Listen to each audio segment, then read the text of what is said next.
Greetings to all of you who back the blue. I am in Lake Mary, Florida at the Liberty Pastors Training Camp Conference, and it has been an amazing experience. My pastor and my brother, Jonathan J.P. Pearson, went to this conference last year in Virginia, and he contacted me immediately and said, this is a conference that you need to go to.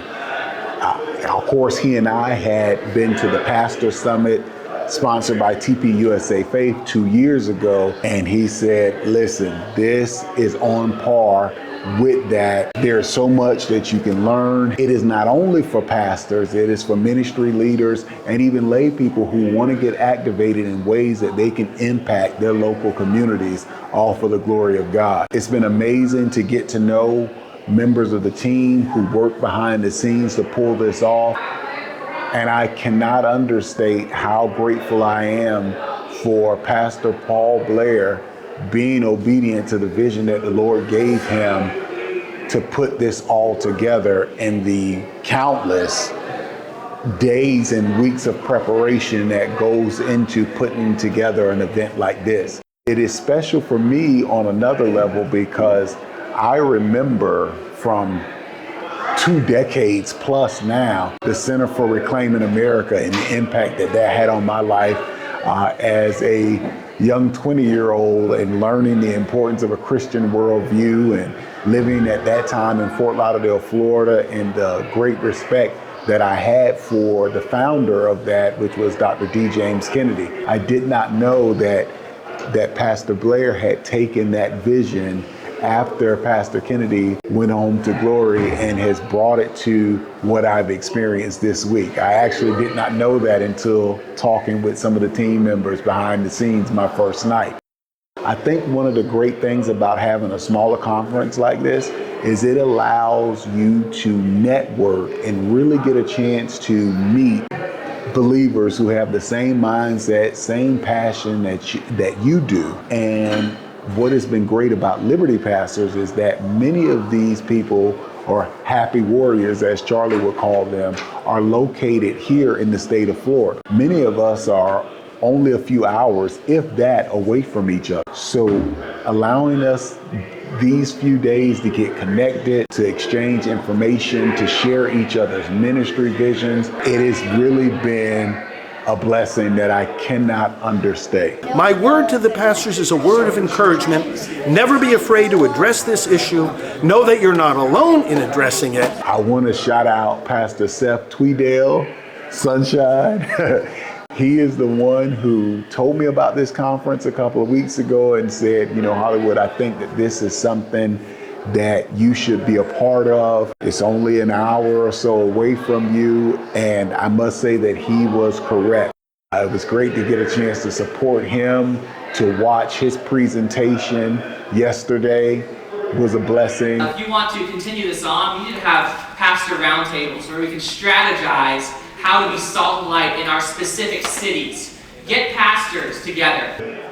It is always a blessing to get a chance to see Bill Federer present in only a way that he can, with the great historical references and teachings that you get from following him or reading any of his excellent material. And so in a republic like the Israeli Hebrew Republic, everyone was taught the law. So if we're not going to have a king who rules through fear, we need to have the people, but the people need to be taught the law. So Deuteronomy immediately says, teach the law to your children and grandchildren. I was exposed to so many speakers from across the country that I had not heard of, or a few that I did, but had never seen them present in person. So that alone has me very energized. I really think that there are going to be connections that were made these past few days that are going to bear fruit, not only for our local communities, but for our state and our nation in the days to come. And so I basically just started doing ride-alongs, and I'm in a police car with a vest on, making calls at least once a week. And I try to go with every one of our patrolmen and patrol women and serve them more in the capacity of mental health. But if the church woke up, this sleeping giant got registered to vote and understood how to vote values, we would win every election. We would we'd be on the road to righteousness once again in this society, and maybe see the opportunity of raising our kids in a much more healthier environment. Lastly, being a part of this awesome movement and getting connected with some amazing brothers and sisters in Christ here has further strengthened my resolve to make connections and build relationships with people who have a heart for the gospel and share the same desire to actually be change agents in our community with the visions that the Lord has given us. And this is just another chapter in my journey that lends to my testimony that many of these people may not look like I do. And that is perfectly okay because we are God's people. And so our connection is far deeper than melanin count.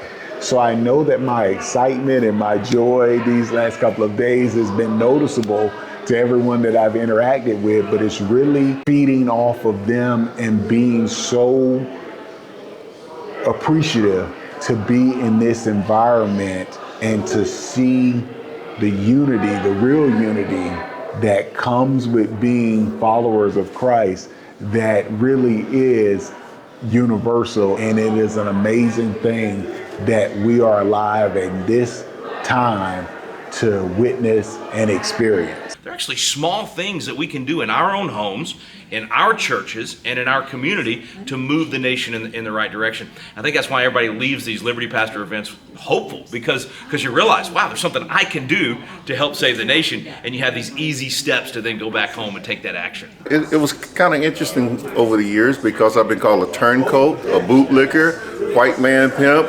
I've turned my back on my color, a sellout, especially, being a pastor in a predominant white church. But I'm going, listen, guys, the church has no color. What color is a spirit? Because God is spirit. I want to see what color you can put on him. So as this conference draws to a close, I want to thank everyone on the team that made this amazing event possible. You guys did a wonderful job. I'll be heading back to the studio and producing a lot more content to honor the fallen officers that we have lost.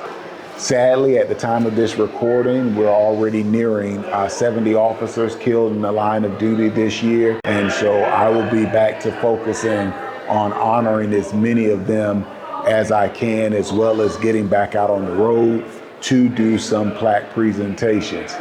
So as always, thank you for your continued support, but more importantly, please continue to support our shields.